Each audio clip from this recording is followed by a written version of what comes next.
कभी कभी बेटी ही बेटियों का जन्म होता है। बेटी बहुत शुभ है, अच्छी है, लेकिन फिर भी वंश वृद्धि के लिए बेटा चाहिए। बेटियों का आदर हो, मान हो, सम्मान हो। सबसे पहले बेटी आती है, उसको बहुत बड़ा बड़भागी भाग्यशाली माना गया हमारे ग्रंथों में। फिर भी वंश वृद्धि के लिए एक पुत्र चाहिए। वर्णन किया है पति और पत्नी के संपर्क में, संबंध में पुरुष का स्वर सूर्य स्वर चले और पत्नी का चंद्र स्वर चले, तब दोनों के माध्यम से जन्म लेने वाली संतान पुत्र रूप में प्राप्त होती है। चंद्र स्वर कहते हैं दाहिना,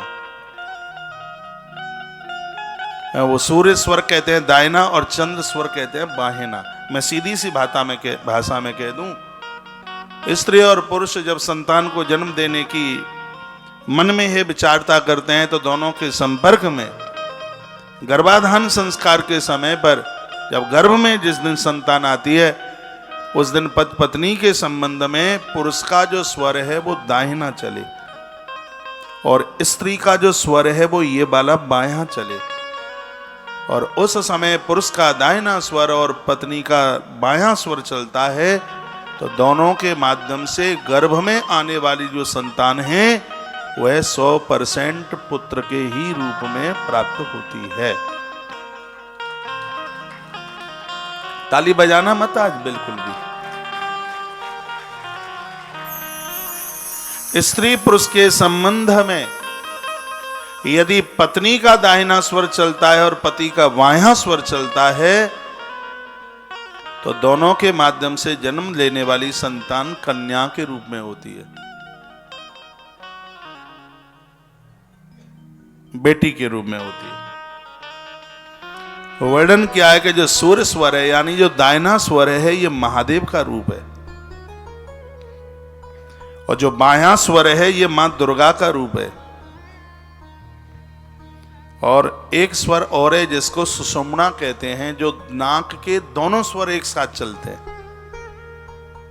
उसको सुषुम्ना कहते हैं। ये साक्षात काल रूप है, काल रूप।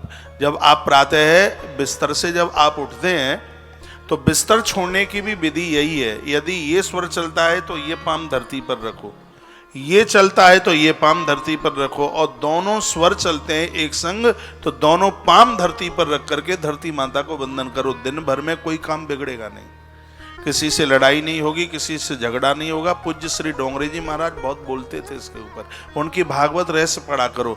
हमने देश के हजारों घरों में श्रीमद् भागवत रहस्य पहुंचाई है। वो अलमारी में डालने के लिए नहीं, वो पढ़ने के लिए है। उसको आप पढ़ा करें, उसका आप स्वाध्याय किया करें। जिस समय आप गाड़ी से नीचे उतर रहे हैं, आपकी यात्रा पूरी हुई है और गाड़ी से नीचे उतर रहे हैं, ऐसा मैं करता हूं।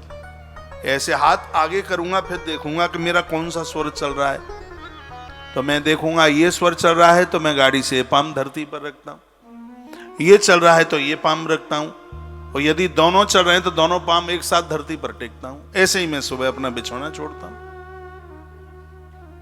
ये स्वर विज्ञान बहुत बड़ा विज्ञान है।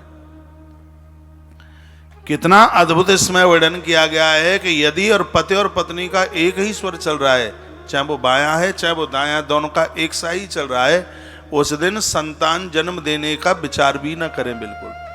वह उत्पाती होगी, खोपड़ा फोड़ने वाली होगी, वो ठीक नहीं होगी, क्रोधी स्वभाव की होगी, माथा फोड़ देगी। दोनों का एक ही स्वर चल रहा हो, पत्नी का भी वही स्वर चल रहा है और पति का भी वही स्वर चल रहा है। तो ये स्वर विज्ञान में भी बड़ी अद्भुत, बड़ी दिव्य बातों का वर्णन किया गया है। एक बार जयकारा लगाइए, बोले भक्त वत्सल भगवान की, श्री हनुमान जी महाराज की जय। जय जय श्री राम, जय जय श्री राम, जय जय श्री राम।